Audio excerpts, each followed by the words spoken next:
Hey, what's up guys? Sloth King here. Today I'm making a video on the vacuum hose diagram or routing for the 7M GTE. I have a subscriber, Slow and Broke, that has been requesting this for me, and I have a little bit of time to make this today. So I'm just going to show you how everything's routed. I will show you some pictures from if I can't show anything easily, and yeah. It shouldn't be that bad. So anyway, it shouldn't be that long a video. Hopefully I can cover everything pretty well. Let's get into it. All right, so first things first, if your Supra has the sticker underneath it, this will show you some vacuum hose information up here. Go ahead and pause that if you want. If you don't have this on yours, there is a website that makes these stickers that you can get, which is pretty cool. So that just basically shows you what's in your system. So let's start on the exhaust side of the engine, the passenger side. So over here on your accordion hose, you're gonna have like 3 hoses that comes off, and there's gonna be a 4th one right on the bottom. Hopefully you can see that. It's wow, it's right there. That's gonna be for your power steering. This right here, of course, this is going to be your blow-off valve. If you have an upgraded turbo, you can get the upgraded part. But this piece literally just connects from the accordion hose to the blow-off valve up back into your intake pipe.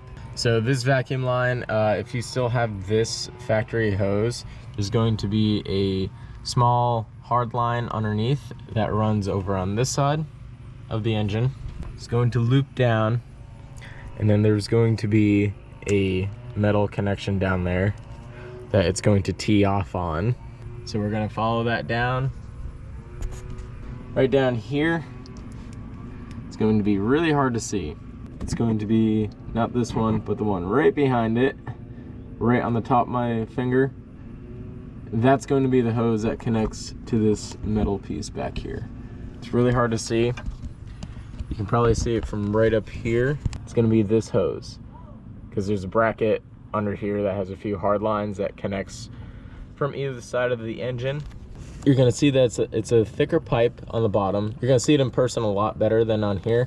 It's going to be this bottom thicker pipe. It's going to lead all the way up here, and that's literally just getting vacuum from your intake manifold. So that's that blow-off valve routing. This hose right here, it's going to come up and over on the top, and that leads to our idle control valve right here. That's how it gets its air from and everything. This is a coolant line. Next thing for our emission system, it's going to be for this pipe. So this hose comes up, routes underneath your intake charge pipe, and this is where your basically the PVC system comes in. It's just going to take oil vapors up and put them back into the combustion chamber. That's all this hose is for. And then right underneath, like I mentioned before, hopefully you can see it, this blue hose that leads down to the back side of your power steering pump.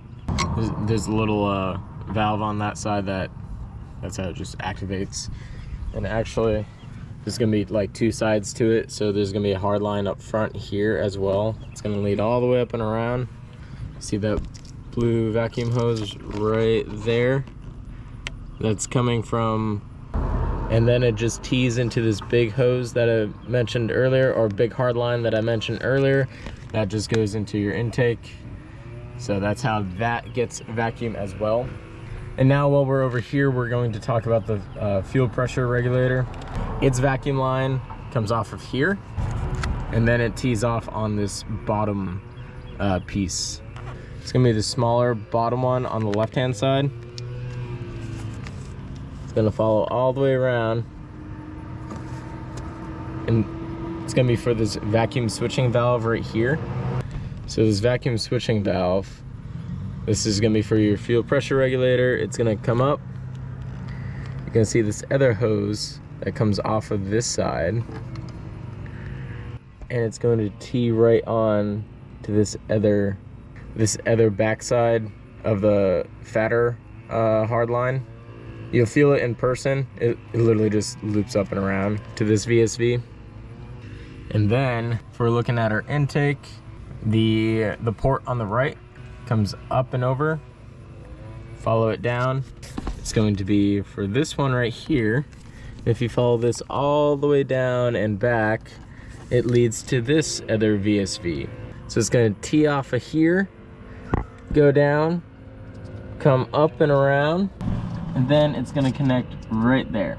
You follow this up on this side, and then it's for this hose right here, and this is going to be like some kind of valve port for your EGR, because your EGR valve is right back there. So this comes up, feeds it into the diaphragm right here, into the top port of your EGR valve, and then this other line that comes off of the dampener, or diaphragm I should say, is going to connect on that side of the EGR. It's a very tight space to get to. It's annoying. And this line right here, you're probably wondering what this line is for. This is for my gas tank, my gas line, like the vapor line that comes off. Since I don't have my charcoal canister anymore, I was running this right into my intake, because this is the side where it takes in the extra fuel vapors whenever the engine is warm. I was just running in there, but it seemed like my fuel tank wasn't pressurized enough, so it was just running really weird. So I just capped this off temporarily for now. I'm going to route it probably in the fender area, or get a different charcoal canister in the future. But anyway, let me show you how that's originally routed. So it's gonna be this hard line from the tank right here.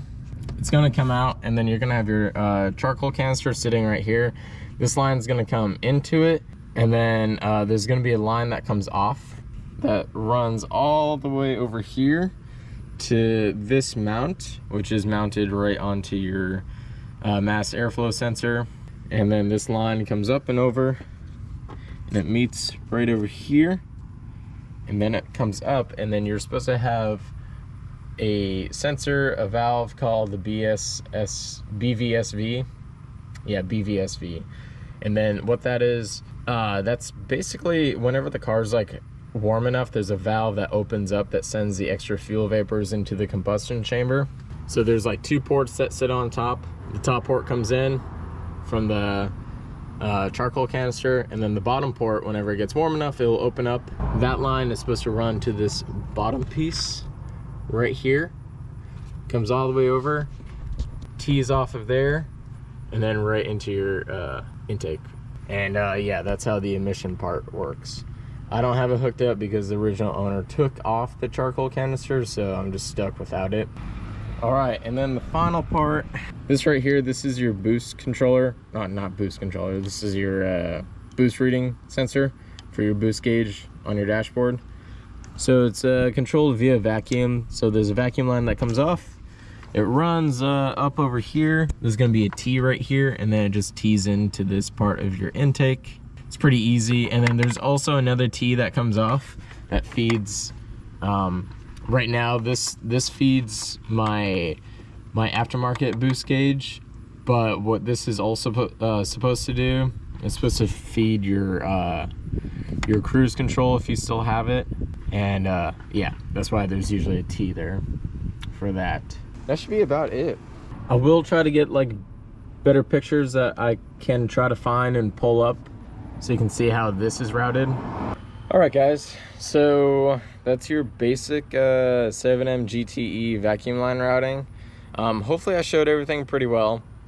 I tried to cover everything as best as I could. I will try to find some diagrams that I can pull up on the screen that shows underneath your intake.